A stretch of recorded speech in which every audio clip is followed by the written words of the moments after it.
Magandang araw sa lahat ng mga Pilipino saan mang sulok na mundo. Ito ang Kabirada Lance Channel. Napuno na talaga ang ating dating Pangulong si Rodrigo Duterte sa mga ibinabato nitong Quad Committee. Lalong-lalo na itong si Barbers, itong apat na Quad Committee Chairman. Papanoorin natin ang video at hindi na talaga napigilan ni Mayor Duterte, ang ating presidente dati, na magsalita tungkol sa mga ipinupukol na mga kabastusan. Ginantihan din ng kabastusan ni President Duterte ang mga ugok na ito. Ito, panoorin natin dito na. Napuno na po si dating Pangulong Digong, mga kababayan, dito sa kahit kung ano-ano na lang mga imbento na ginagawa nito mga kongresistang mga Tika muna, shout out pala dyan kay Pinoy Views and Opinion. Dito ako natatawa sa kanyang vlog. So ito ang aking gagamitin at sanay papayagan tayo ng ating kaibigan na si Pinoy Views and Opinion. Sige, maraming salamat. Subscribe naman sa kanya, paki-support ng kanyang channel, suportahan natin. buhaya dyan sa Kongreso sa kanilang investigasyon sa Quad. Sinagot na ni dating Pangulong Digong dito sa akasasyon mga kababayan na may relasyon daw ito si Duterte at si Garma. Yung dating gabinete ni dating Pangulong Duterte na sabi may romantic daw na namamagitan sa kanila. Diretsahan ang sinagot ni Digong. Panoorin niyo po mga kababayan. At isang paalala lang po mga kababayan na huwag niyo po ito iparinig sa mga bata Just this time mga kababayan. At bago po yan, gusto po lang natin pasalamatan mga kababayan itong ating viewer from Florida, USA na nagbigay sa atin ng super thanks. Maraming salamat po Miss Pearl 0621 from Florida, USA. Narito po ang video mga kababayan.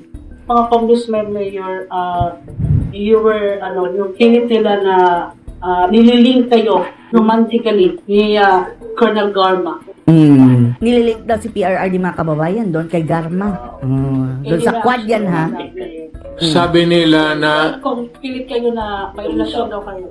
Romantic na. Romantic relationship. romantically linked pang lang kaya. Anong totoo? Romantically linked. Hindi siya, diretsuhan ko na yan. Sabi nila nag-intercourse kami, sexual intercourse. Kaya sabi tatanungin mo sila. Sabi ko nagtatanong si Duterte, nag-iyot madami. Diyos mo yun. Paano ba natin ito sasabihin mga kababayan? Yung, alam nyo ba yung word na iyot? It's Visayan word po yan mga kababayan sa kantutan. Ganyan. Sa amin yan, nagharuboy.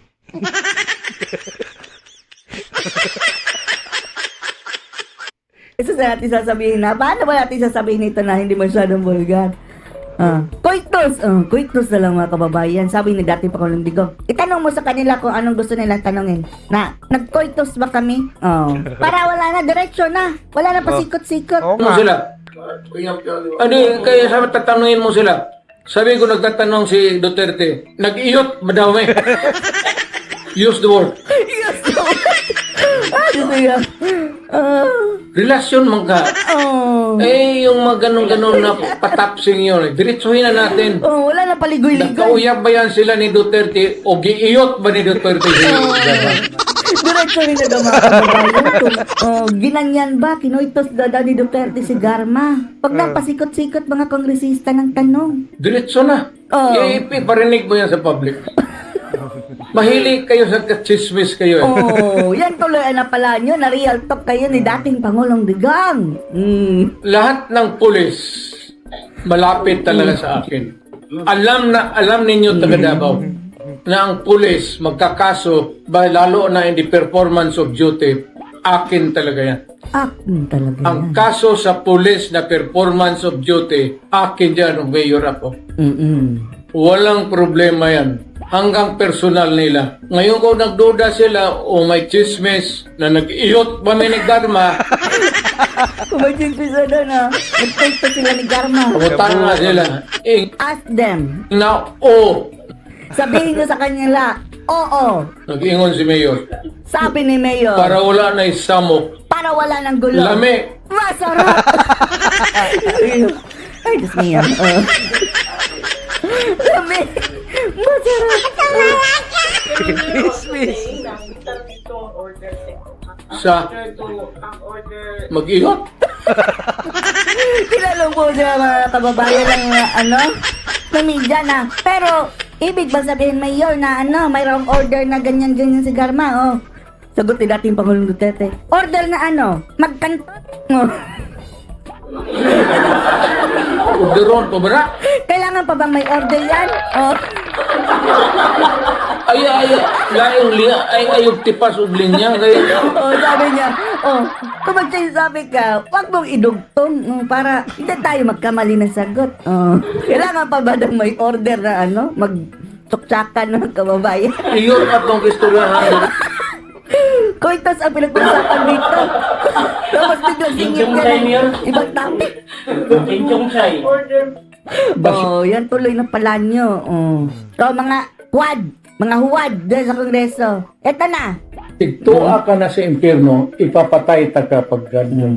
Yan talaga mga kababayan. You Basta mga kriminal. Oh. Kahit sa impyerno pa do magtago, not have tutugisin ka ni that Duterte. right to destroy a generation of Filipinos just because of money.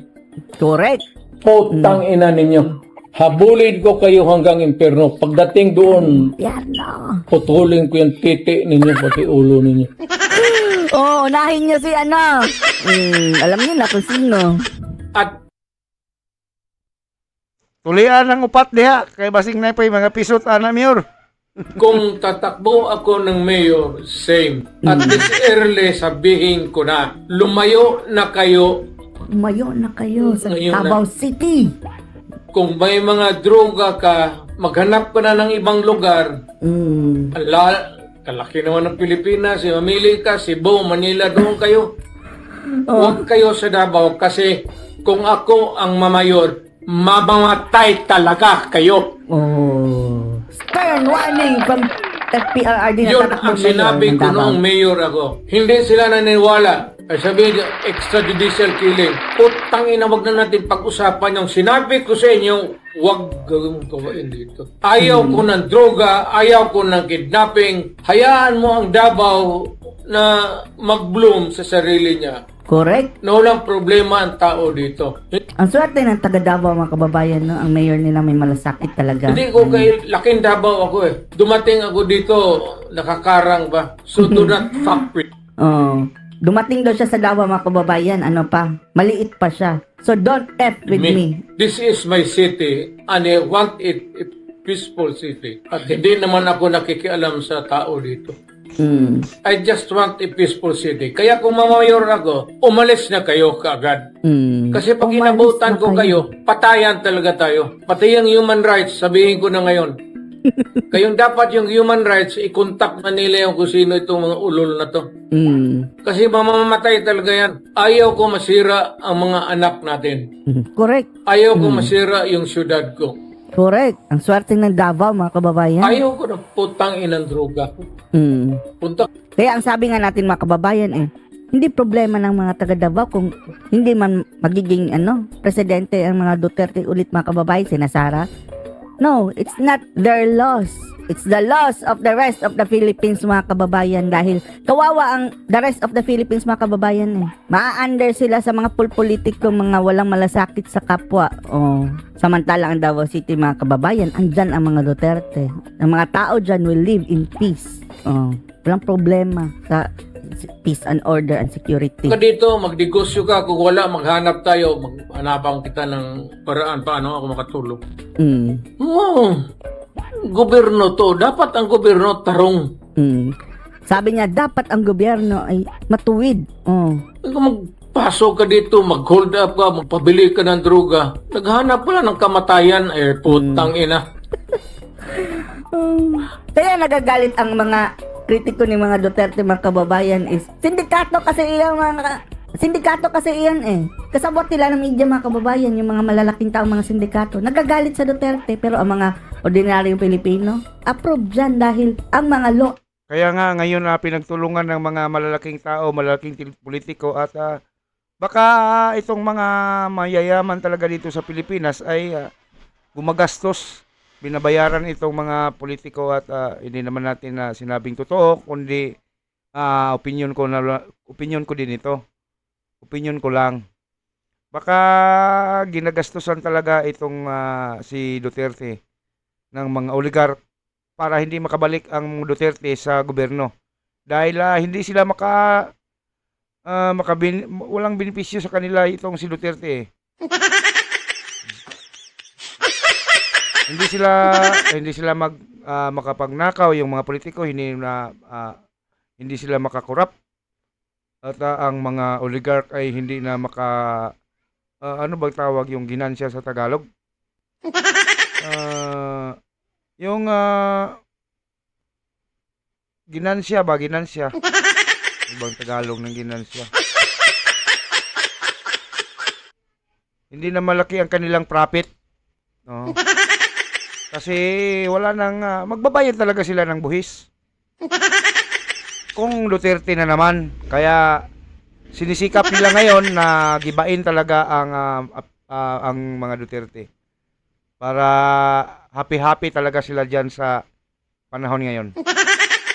Abiding citizen ang magbe-benefit eh. Dito sa Davao, maghanap buhay tayo, Patas. mag-asawa tayo, magtayo tayo ng pamilya, may mga anak tayo, maghanap buhay tayo para makapag-aral ang ating mga anak. In the hope na pag natanda na tayo, mamatay tayo, yung second generation ng Dabawenyo ang Tama. mag-take over.